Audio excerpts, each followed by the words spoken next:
out and about tonight. I had to go pick up a prescription somewhere. Man, that rain just came down tonight, Josh. Yeah, we've really kind of been seeing it come in waves off the coastline, and that's just going to be the case throughout the remainder of the night tonight.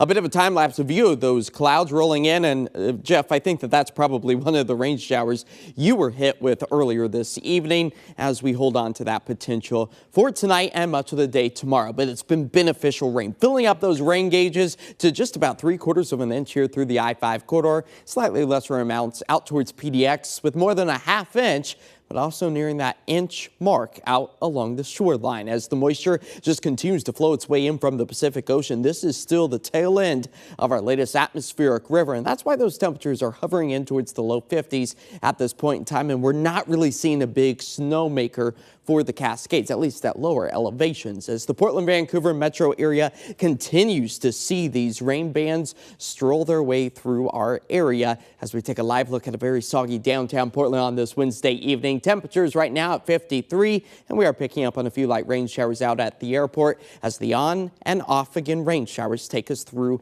the early morning time frame tomorrow. Now you'll notice the low-hanging clouds out towards the Mount Hood Meadows areas. We're actually starting to dry things out just briefly, but just the same as the valley locations, we'll be seeing these bursts of snow showers through the next several days or so as our drier skies return with the drop in snow elevation levels. So with the clearing conditions, that just means our temperatures are going to be bottoming out. So if we were to have available moisture, snow elevations would be at about 3,500 feet. But again, we are dry Friday through Saturday, so not expecting snowfall on those days, although Mount Hood itself could potentially pick up on an additional 10 to 12 inches of snow. Now it's places like Government Camp, maybe a few active snowflakes falling, but not really seen to accumulate. Wet roadways are likely, as our thunderstorm potential is really minimal as we move our way through the next 24 to 48 hours.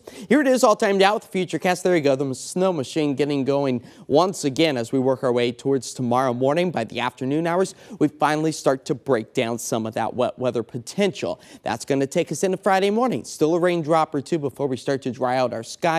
Moving into Friday night, Saturday morning, and then we start the rain trend all over again as our Futurecast rain totals near about 3/10 of an inch here in the Rose City. So tonight in the city, expecting to only fall to about 49. You could see some gustier conditions. Tomorrow, 54 degrees. That's our expected high, with our 7-day forecast demonstrating that we dry things out for the later half of the day, Friday into Saturday.